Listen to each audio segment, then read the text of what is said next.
All right, good morning, everyone. Welcome to the last webinar in this semester's series, Internships, WIL and Student Jobs in the Library. This is a really exciting webinar, and I hope that you do enjoy hearing a bit of first-hand experience from those who put together the program and those who have done the program. I would like to start our journey today together with an acknowledgement of country. So the University of Newcastle acknowledges the traditional owners of the lands within our footprint area. So that includes the Awabakal, Darkinjun, Biripi, Worimi, Wonnarua, and any Eora nations. We pay our respects to the wisdom of elders past, present, and emerging. And we also recognise that the land that we're on was never ceded. So I will just hand over now to Imogen, who is going to introduce the topic and talk to us about those opportunities. Great, thanks, Ben. Can everybody see my slides? Yep, great. So yes, as Ben said, my name's Imogen. I'm the Coordinator, Student Employment and Partnerships for the University Library. So our session today is talking about WIL, internships and student jobs. So we've kind of broken the session down into four main parts. We'll start by hearing from our colleague Anne about the work integrated learning opportunities within the library. And then Ollie, who's online as well, is one of our WIL students, and he's going to give his perspective on what WIL is like in the library. I'll then talk a little bit about our internships and our other student jobs, and then Dylan is going to give his perspective as somebody who's been in some of those roles with us. And we will have hopefully time for a Q&A at the end, so as Ben said in the chat, please feel free to pop any questions in and we'll hopefully get time to get to those at the end. So I'll hand over to Anne first, just to talk a little bit about work integrated learning. Thanks, Imogen. So look, welcome to those that are Zooming in. We've had work integrated learning program at the library for a number of years now. There's some really diverse opportunities and experiences that students can gain at the library from coming from different disciplines, doing different courses. That's how you can embed some of what you're learning into practice at the library. We've had a number of placements that relate to experiences in the GLAM-X lab. For those of you that don't know what GLAM stands for, it stands for Galleries, Libraries, Archives and Museums. And so the GLAM lab is part of Special Collections and the wider library, and it can give students an experience in an 8-hour placement, or we've had many WIL programs that relate to coursework over the years. So disciplines and courses relating to communications, humanities. Ollie, who you'll hear from later, is doing social science. Creative industries, visual communications, graphics and animation, communications. Our library has social media, so that you're able to sort of build skills across social media and communications, as well as like business and commerce. So there's often small projects a library might be working on, and it's an opportunity to really embed some student learning and some experience and bring what you're learning into our space. So we've hosted a number of work integrated learning students in the GLAM-X lab. And it's a space where you can apply, like I said, and get that practical experience and draw on like the GLAM profession. So for students possibly interested in, working in a GLAM profession, working in a gallery or library, archive or museum, you have the opportunity to work with a team at the library with people that have experience in conservation, archival science, digitisation. A lot of the work that we do relates to creating metadata and understanding what the content is. So when it goes online, people are able to find content and we're able to share it more easily and accessible to wider communities. And curatorial skills and the digital heritage sector. So a lot of the material that we're digitising is being able to be used then by different institutions and sectors in other projects. So the GLAMX lab, we've got like a short video that can show just some of the technology that's available in the GLAMX lab to students. So the lab's situated on level 3 of the Community Library. As you can see, it's quite an open space. The GLAM sector and GLAM lab as a workspace is integral to having students from different disciplines come together and share knowledge, collaborate on different projects. We have, as you can see, a digital book scanner that we use for digitising our rare books. We have a separate lab for digitising audiovisual material. So we've got quite a large holding of university tapes and film. As you can see there, the deck is set up with different machines to be able to digitise quite a wide range of magnetic tape formats.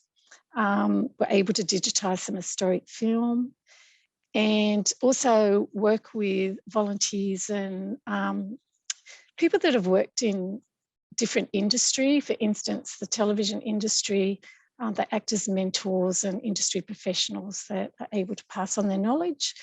We also have a 3D scanner, and here are some of the Aboriginal stone tools that were found in Newcastle West in 2009, and it was a large project. We worked with the Indigenous traditional owners as well as students from different sectors.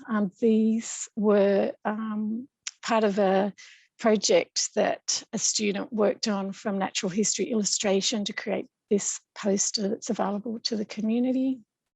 So the Deep Time project was a large project where students from different disciplines could be part of the scanning.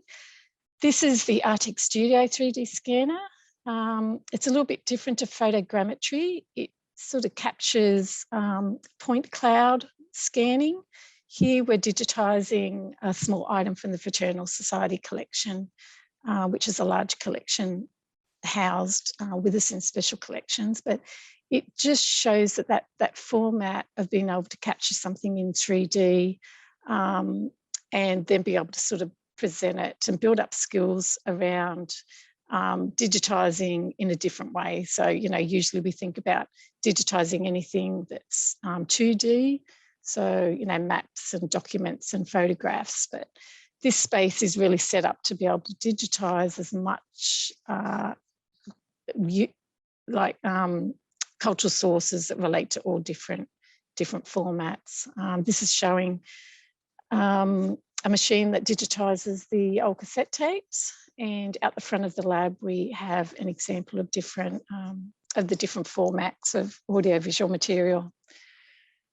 So the different projects that are available to students to work on is all that audiovisual material. It's quite a large project. You can gain experience in the actual digitising itself, editing, creating metadata, so finding out what's in the content so that we can then put that metadata with the actual file when it's uploaded online. We have opportunities around research of some of the content that we have, editing, transcribing. A lot of our projects relate to collections and archives that have a lot of written material with them that might be handwritten. So all that work is a good way of sort of building up your skill that's sort of quite specific to different projects and the phases that a lot of our collections need to go through so that they are available online. And another project that we're working on at the moment is a Hannon photographic collection, and it's a really large collection of negatives from the Hunter region that dates from around the 1940s up to the early 2000s. And there's, again, a lot of phases to that project, and we're only at the very beginning of it at the moment, but it concentrates on the conservation of the work, the digitising of the business ledgers and transcribing, and then the exciting bit will be, I think, digitising some of the negatives to find out what's on the negatives. So look, that's a bit of an overview of the projects. So I might pass back to Imogen.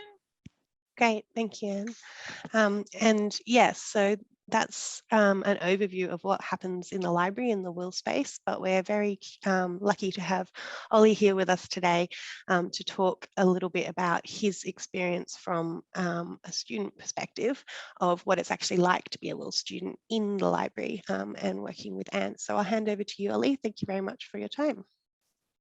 Thanks, Imogen. Yeah, so I'm Ollie. I'm a Bachelor of Social Science student. I'm majoring in sociology and anthropology, and I'm in my final couple of weeks at the moment, so pretty excited. And I'm just also finishing up a work integrated learning placement at the GLAM lab.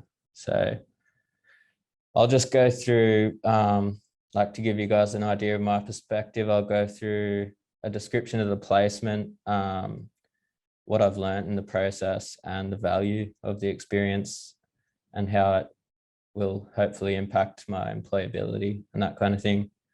So I always worked as a chef in hospitality. So I wanted to get a bit of hands-on experience in a new sector kind of thing, because I hadn't really been outside of that area. So, and yeah, I just wanted to be a bit more proactive about my career opportunities and become a bit more employable in a different area. So that's kind of what led me to want to do a placement kind of thing. So I saw the GLAM lab being offered as a potential place to do a placement for the Humour 2000 course.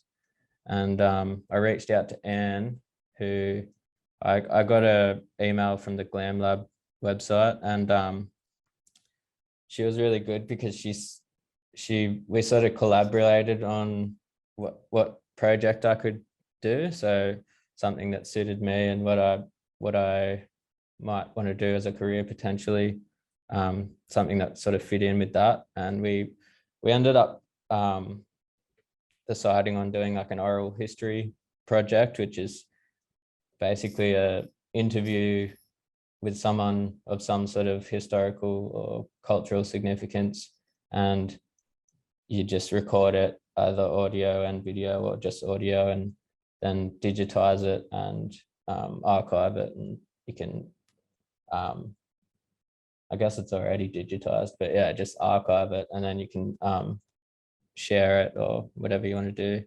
But yeah, you do it with someone whose story is good to keep, I guess, and to be remembered. But I did a lot more than that in the placement. I did another interview, like a different oral history interview that I wasn't really planning on, editing and creating an oral history video, like with a previous oral history with a local Indigenous Australian family, and liaised with that family and the members, and sort of like they came in a couple of times, and we sort of got information about like the different photos we were including in the oral history, and we just what they wanted to include, and like what they wanted us to do, I guess, and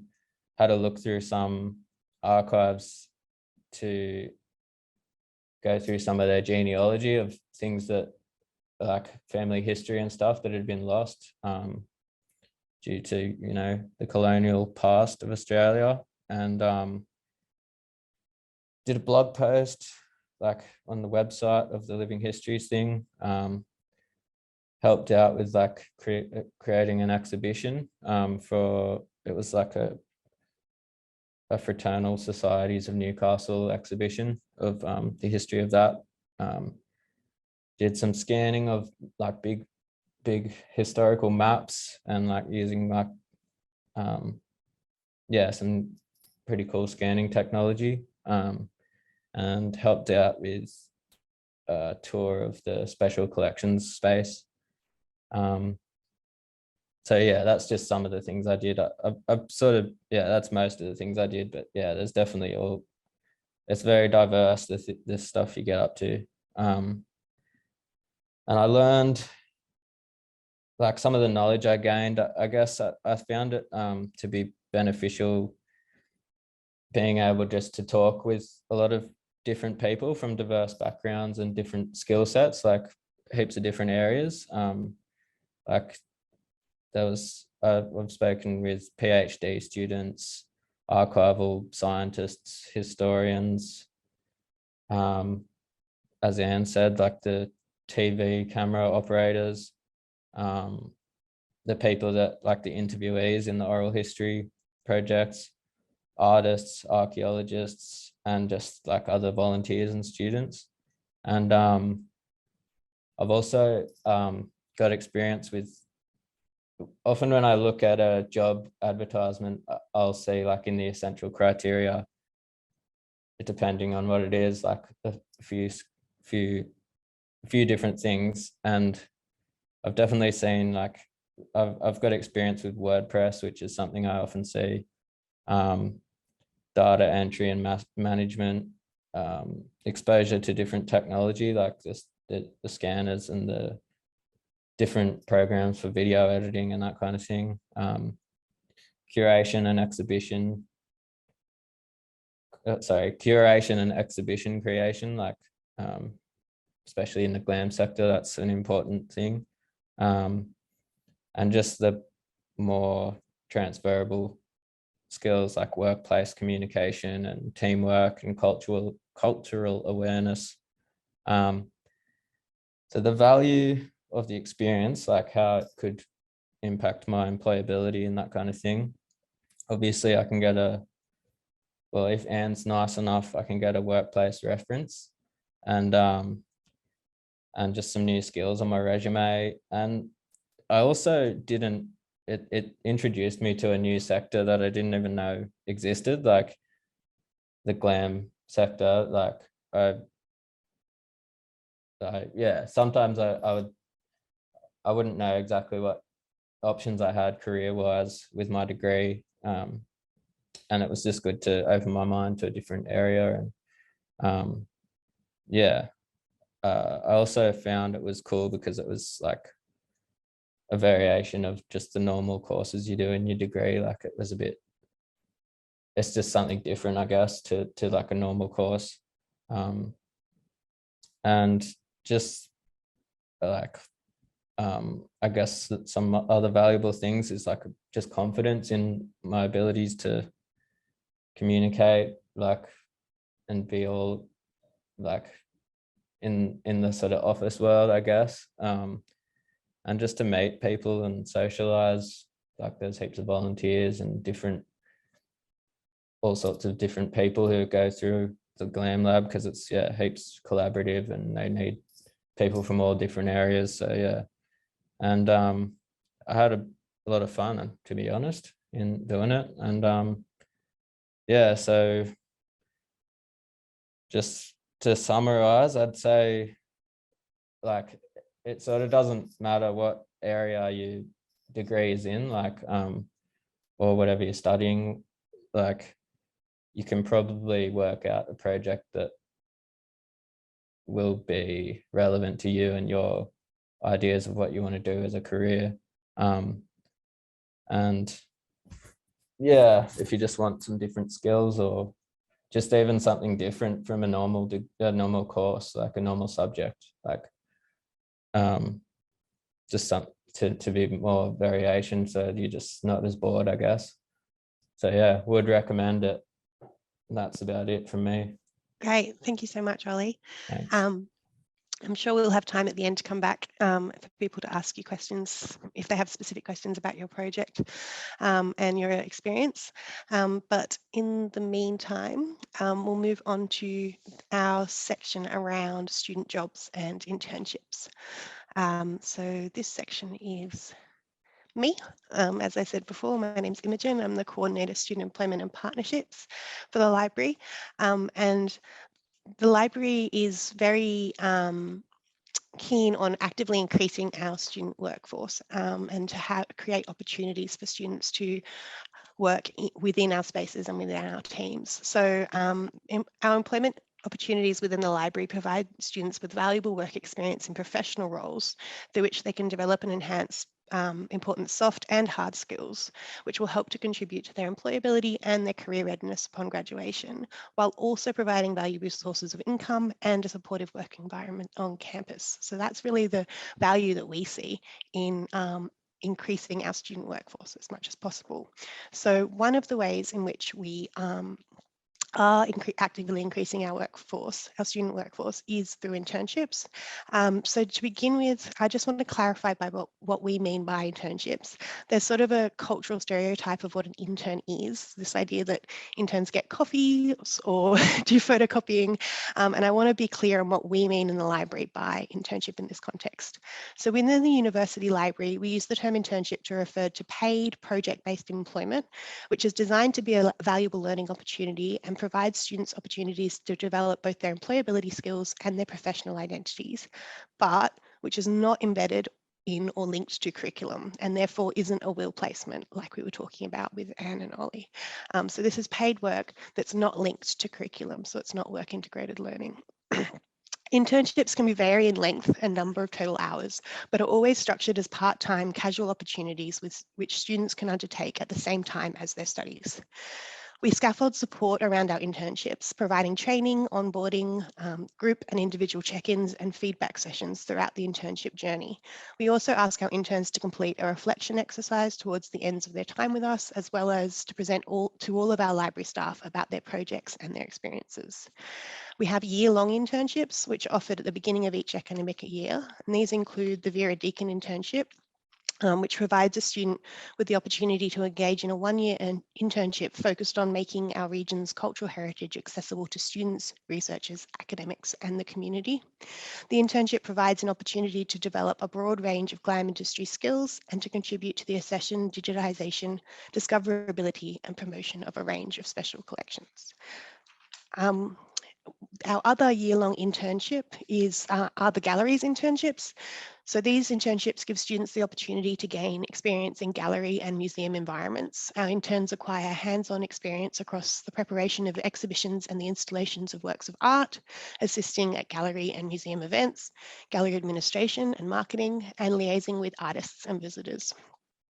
Interns are given the opportunity to get involved in individual and team projects where they can explore their areas of interest, apply existing skills, and develop new ones. So, as well as these two types of year-long internships, we also run specific project-based internships through what we call our library student internship program each semester. So these internships are usually about 15 weeks long and they add up to about 150 hours of work in total. So they're designed to be sort of a semester's worth of work.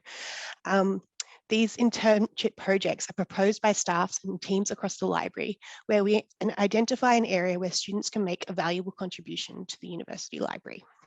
For example, we have had student interns working in many different teams across the library on projects focusing on the United Nations Sustainable Development Goals, digital capabilities, space redesign evaluation, social media content creation, video production and editing, to name a few. By offering these internships as a part of the library student internship program, rather than on an ad hoc basis, the library's been able to scaffold a program of development and support around this set of diverse projects embedded across multiple library teams. So we really try and make sure that our interns have a consistent experience in the library, no matter which team they're involved in, and that they're supported through their internship, just regardless of the kind of work and the project that they're working on. So as well as the valuable contributions students make to our library as interns, we also have students employed in a number of other roles within the library. Our largest cohort of student employees is our team of student peer support assistants, excuse me, who contribute to the delivery of our client-focused services and engagement activities across library locations at Callaghan, New Space and Arimba. You may have seen our library student peer support assistants in blue shirts at some of our client services spaces.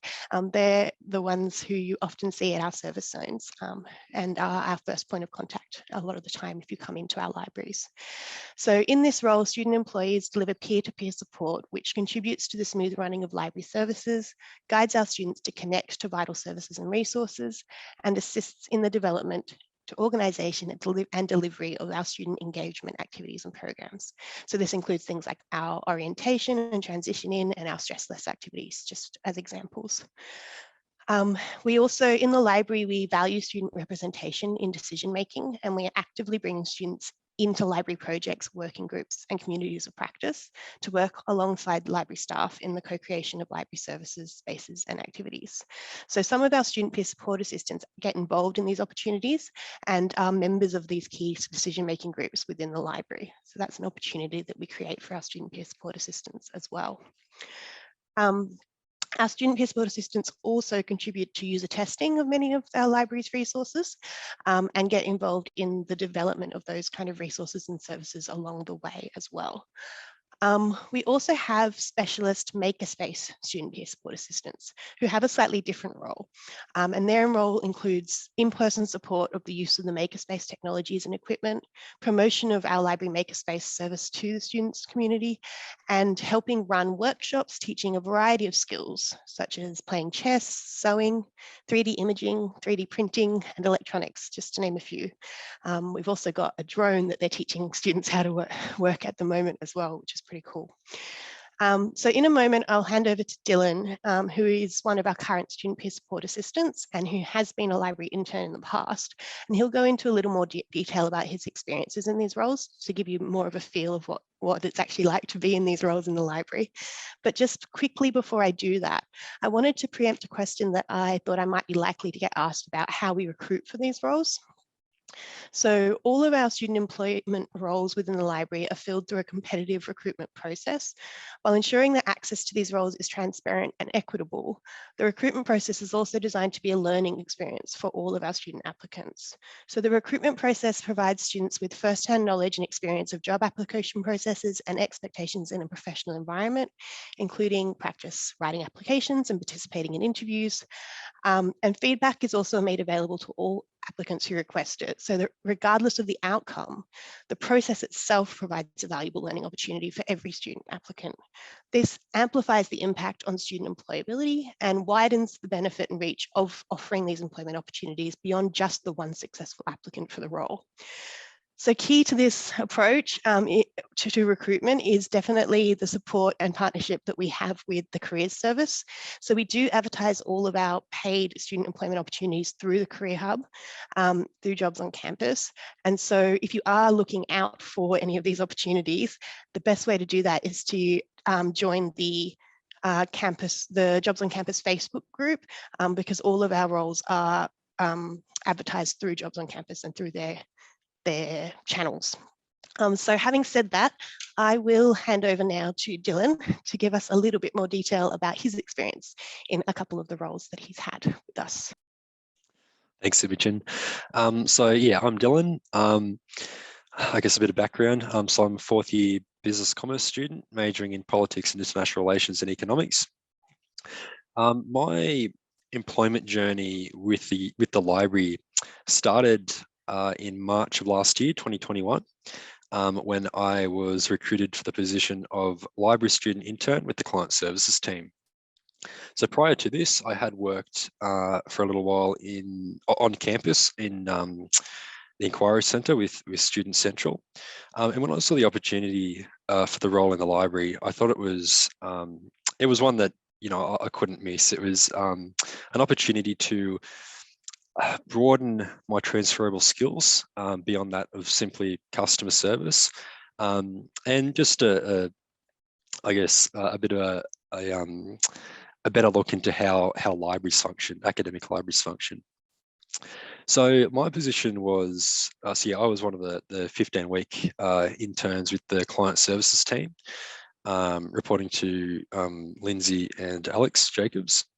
My position was essentially a project evaluation of the recent renovations to the Learning Lounge and Reading Room 3. So as part of that, the first component was first to research how to adequately gauge user experience within the academic library space. Now, prior to this internship, I had only heard the term user experience thrown around maybe once or twice before, and that was in the digital space. So it was certainly a learning experience to just, I guess, understand what user experience is all about, and particularly in the physical space and also in academic libraries. So yeah, the first stage of that was simply research, trying to understand, well, how should we measure user experience? How do we gauge whether students are using our spaces and how they use our spaces? And I settled on a three-pronged approach, which was behavior mapping, observation, and focus groups. So behavior mapping and observation was to literally have a staff member in the room for 2 hours a day, an AM session and a PM session, to basically record everything that they saw. So the behavior mapping team member would simply sit down at a table where they could have a good, a clear, unobstructed view of the room, and simply draw on a map of the room where people went, where the so-called desire lines, where people actually move about the space. And the observation person was to simply sit down and make observations on how people use the space. So it might be something as simple as, okay, students are using headphones in the library. There's, the group work. There's a lot of group work table, or people who appear to be doing group work who are using the whiteboards. A lot of people using the kitchens, things like that. And basically, the idea was to capture as much information as we possibly can. And then, of course, was running a focus group, which was as it's pretty self-explanatory. Basically, we had a group of about 10 students, and we just ran through different scenarios and different questions to adequately gauge how we can better tailor our spaces for the needs of students. So out of that, I presented a report. That report was a full basically encapsulation of the project. So the research, what we did, the behavior mapping, observation, and focus groups, and basically recommendations. So there's probably a list of about 2 or 3 pages of recommendations, things that we found that students had said, where we realized there was an obvious or an apparent fix for those things. So it could be something as simple as, just off the top of my head, one recommendation was to install larger and more prominent signs to advise students what the noise level for that respective room was. Because it's a simple thing, but often a lot of students didn't understand that, and that was something that came up in our focus groups. So out of that project came a methodology that the library can use going forward to, the idea is on an annual basis to gauge how students are using the spaces and whether our spaces are fit for purpose. And of course that comes straight into the library strategic plan. Point 2 from memory, I think it was, which is reimagining our places and spaces and making sure that they're fit for purpose for students, for staff and members of the community. Now from that experience, as I said before, I had no idea what user experience was about. It was a total, foreign area to me. But I was fortunate enough to get the job, and I learned a great deal. So I learned about not just user experience, but also things like research, expanding my research capabilities, learning how to, even something like a focus group, or working with other team members to, now that I had presented or that I had the methodology in mind, it was then working with people to execute that methodology. And I think, as Ollie touched on before, it was also a great way to expand my confidence in that area. Working with a sort of in a professional setting with a lot of people who are quite a bit older than me as well. yeah, it was a great learning experience. It really helped with my confidence, really, that professional confidence. How it will influence my studies and employment, I think it already has. I would say probably one thing that has really stuck with me is simply having that knowledge with user experience and how I can apply that forward. So I certainly have considered career opportunities that perhaps I wouldn't have previously, certainly with research. So actually, as a matter of fact, I've been working with a startup business with a group of engineering students recently that involves a fair bit of market research. And it's some of those learnings that I had from the internship that I'm now using in that project going forward. And I think, yeah, I think it has definitely made me a more employable person as well. Simply having that that rich experience and those broad transferable skills. So simply teamwork, working with a diverse range of different team members in different age ranges, and being able to self-manage. So that project was it was entirely managed by myself. So that was a pretty big, yeah, as I said, a confidence boost once it was finished. I was like, oh, okay, I can do that. I was successful. Okay, well, maybe, I can do this again going forward in the future in a different context. So earlier this year, I started in a student peer support assistant role, an SPSA, which I was very, very happy to be back in the library again. I really did enjoy my time as an internship. I thought we had a great workplace culture here in the library. So I was very, very fortunate to come back in the SPSA role. So in the SPSA role, there is different, as Imogen explained earlier, there is different roles or different activities you can do. So it is predominantly working within the client services team. So that's simply working with students and staff members and members of the community for a whole range of various inquiries that they may have with the library. And they are certainly very various. We've had, a very wide range of different things that you often can't train for. You couldn't possibly train for all the different things that you could be asked. So a lot of that is an ongoing learning process. We also have student engagement shifts. So a couple that I've done, well, just last week, I was over with UNSA, the Student Association. They were running a barbecue over at Park on the Hill. And I was there next door to the barbecue stall on behalf of the library, handing out flyers and talking with people and engaging with people as to how their studies were going and how they might be able to use the library services to assist them in their studies. There is also project work. I myself haven't yet become involved in that, although I will be once the user experience project group is up and running. I'm very excited to be able to bring some of that knowledge from my internship on user experience into this communities of practice. And I think that's probably one of the great things, and it's something that I've spoken to people as well, people who don't work in the library, about the SPSA role, is the different opportunities, and I guess how you're sort of embedded within the library.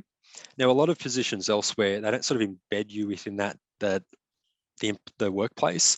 So things like the communities of practice, for typical casual roles, employees don't really get involved in that sort of stuff. But I guess that sense of ownership is really important, and the culture or the mentality that the library has, that students, even though we're just casual employees and may only work a few hours a week, that we do have something to bring. We do have something to bring to the table, and we can share that.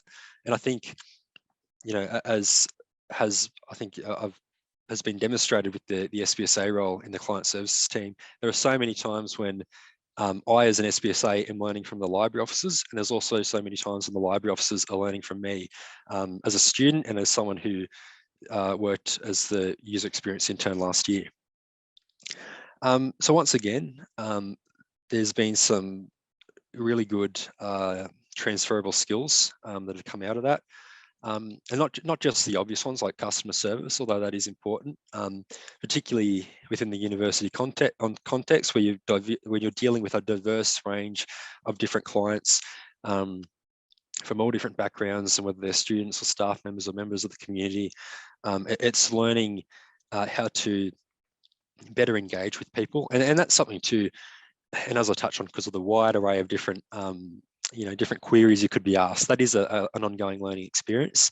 Every week there's something that I probably haven't been asked before, and that probably does stump me a bit, but we work together as a team to come up with a solution, and we're always successful in that, and always make sure we give our clients the best possible experience. So besides customer service, obviously teamwork is obviously a big one. Working in a diverse team as well, with employees of much different experiences, different lengths of experience, different experiences elsewhere. And I guess to just the ongoing learning of how an academic library operates and how the university operates, really. And yeah, as I sort of touched on before about the best part of being an SPSA would really be how well SPSAs are embedded within that workplace and given a sense of ownership in what we do, and also the diverse range of different activities we can be involved with, whether it's client services, shifts, or engagement. And engagement's typically always something new, or the project work. And yeah, certainly going forward, a great deal of transferable skills I've developed from this, and continuing to develop from this. Things like teamwork, things like customer service skills, interpersonal skills, and dealing with diverse ranges of people. And yeah, certainly, I guess another great thing too that hasn't really been touched on, but the library does a very good job of ensuring students have an adequate work-life study balance, because of course we're all students, and often a lot of other workplaces don't take that into account, simply because they don't have a stake really in the game. They unfortunately often don't really care. The library isn't like that. The library is very good with ensuring that all the students who work here do have that adequate balance, so can earn an income while also studying and also just living, engaging in life. Yeah, so I think I've touched on a little bit of everything. But yeah, if anyone has any questions in the Q&A section after this, I'm more than happy to help, more than happy to answer. So thanks, Imogen. Great, thank you so much, Dylan. And that does in fact bring us to our Q&A. So Ben, I don't know if you have got anything coming through the chat. Nothing yet, but I guess I have a comment.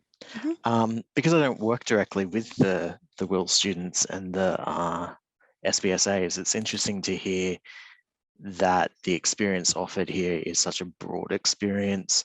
And I guess when you think about the library, you think about it being like just a place of books, but it really applies to all students across the university. You can get something out of it, no matter what you're studying. Ben, I might just, add something to what you've just said, because I jotted down a few notes after Ollie and Dylan spoke.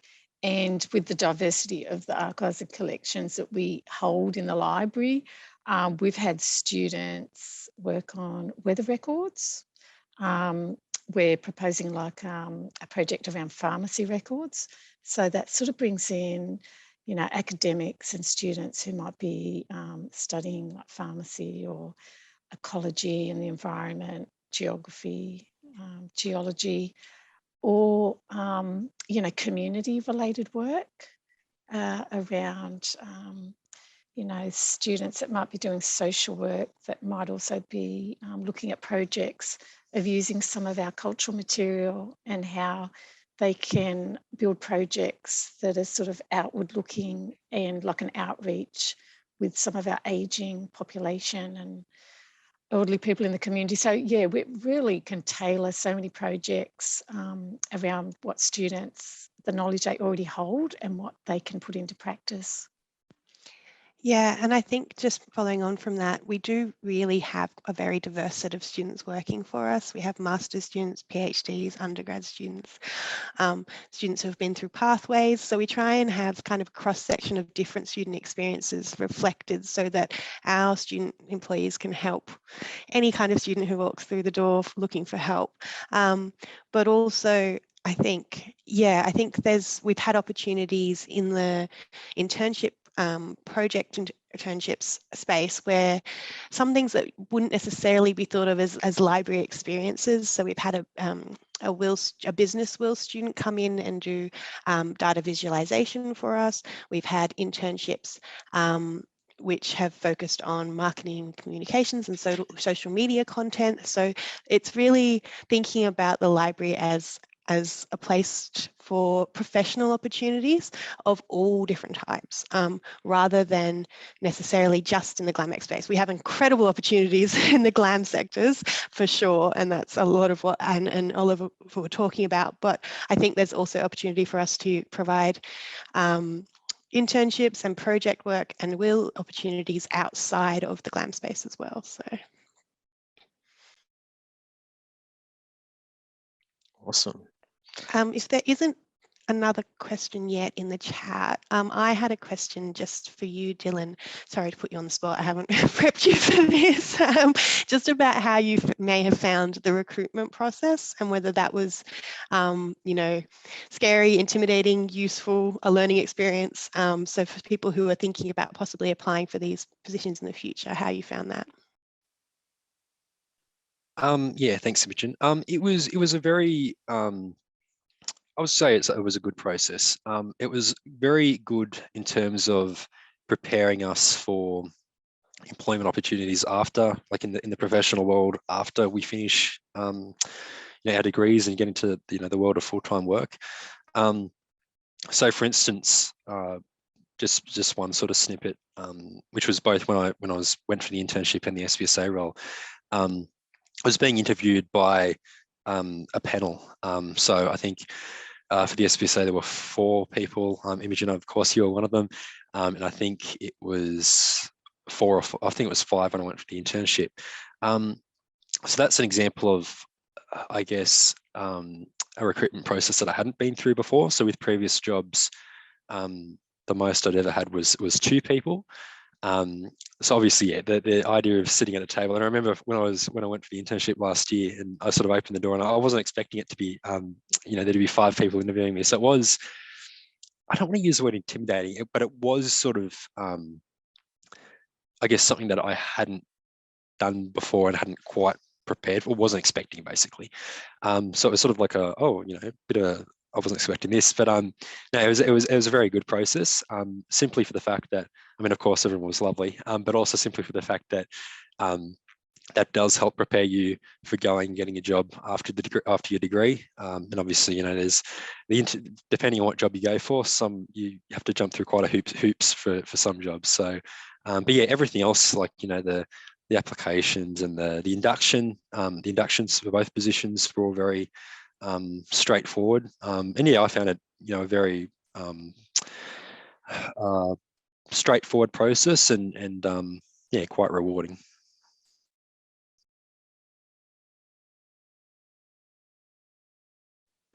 Any other questions, Ben?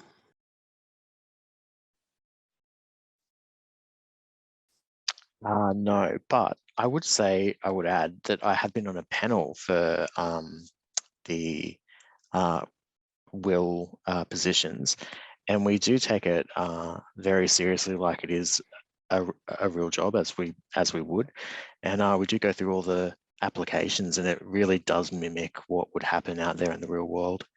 And yeah, just if you can actually just apply for one of these positions, it's a really valuable experience, I think, because we do give feedback as well.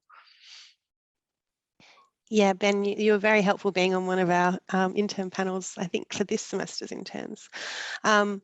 Speaking of recruitment, just to let everybody know, obviously we are coming towards the end of semester 1 now, or we're almost there. And so we are starting to think about semester 2 internships, and we will be having those out for recruitment through Jobs on Campus in week 1 of next semester. So we'll have them out and opening in week 1, being open for about 2 weeks. So if you are thinking about applying for an intern position, keep an eye out on Jobs on Campus very early next semester, would be my advice. Cool. Well, I think we'll leave it there. Thanks, everybody. Thank you. See ya. Thanks, guys. Thanks, Thanks. guys.